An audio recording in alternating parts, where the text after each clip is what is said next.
Bom, a resposta para essa sua pergunta, ela é extremamente complexa e ela dependeria de você entender uma série de conceitos que são conceitos da genética humana. Eu acho que vai ser muito difícil eu conseguir aqui te explicar de uma forma muito precisa, porque não há uma resposta direta para a sua pergunta. O mais óbvio seria responder assim: não há relação entre o pai se separar da mãe durante a gestação e a criança nascer com autismo. Mas é que essa resposta ela incorre num erro. Por quê? Porque a resposta mais honesta é que é possível que haja uma relação entre isso.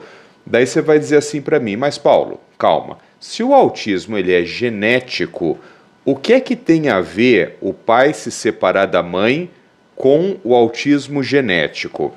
Porque existe um outro conceito, que é um conceito que, claro, ele está dentro da genética, ele é estudado dentro da genética, mas nós chamamos de epigenética. Então, você precisaria entender esses conceitos da epigenética para entender que questões emocionais ocorridas durante a gestação podem, de fato, ter impacto sobre a formação do cérebro do feto.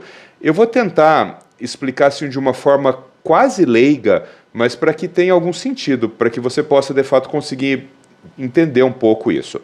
Quando você pega a célula, as células, todas as células do nosso corpo, mas também as células sexuais, né? O espermatozoide, o óvulo, que vão se juntar, formar o ovozigoto e vão dar origem a uma outra criança. Quando você pega essas células e você abre essas células, dentro dessas células tem uma estrutura que nós chamamos de núcleo, o núcleo celular. Quando você abre esse núcleo, tem um monte de coisa lá dentro, obviamente, mas tem uma coisa que é o material genético dos seres humanos. É o tal do DNA, o ácido desoxirribonucleico. Quando você começa a abrir esse material de DNA, você vai perceber que existem sequências de proteínas ali dentro, no caso do DNA, que são a timina, a citosina, a adenina e a guanina.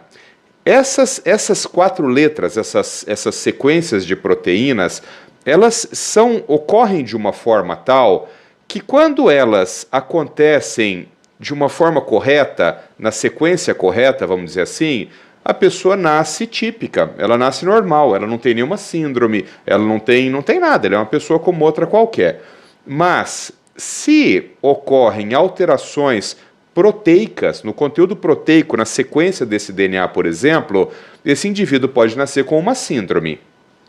E aí, quando você faz uma investigação genética, é isso que você está buscando, microduplicações, né, ganho de material genético, microdeleções, perda de conteúdo genético, enfim, um monte de tipo de mutação.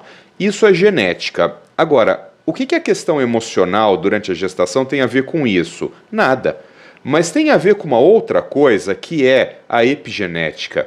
Epigenética, pessoal, é quando fenômenos, coisas, podem mudar a expressão gênica sem mudar a estrutura do DNA. Então, é como se ligasse e desligasse o funcionamento de alguns genes. Alguns genes passam a se expressar muito, outros genes eles são desligados, eles passam de se expressar. Mas quando você olha o DNA, não mudou a sequência proteica, mas mudou a expressão do DNA. Isso a gente chama de epigenética. E aí existem inúmeros fatores epigenéticos. Um desses fatores epigenéticos, potencialmente, pode ser questões emocionais. Então, se você pensar pela perspectiva da epigenética, a resposta mais honesta é possível que isso aconteça. É possível que um transtorno emocional mais intenso durante a gestação altere a expressão gênica na formação do neocórtex daquele feto e esse feto tenha um risco aumentado para nascer com transtorno do espectro do autismo. É uma resposta muito simplista, mas eu estou tentando te explicar que, embora isso não seja uma verdade absoluta, isto é possível.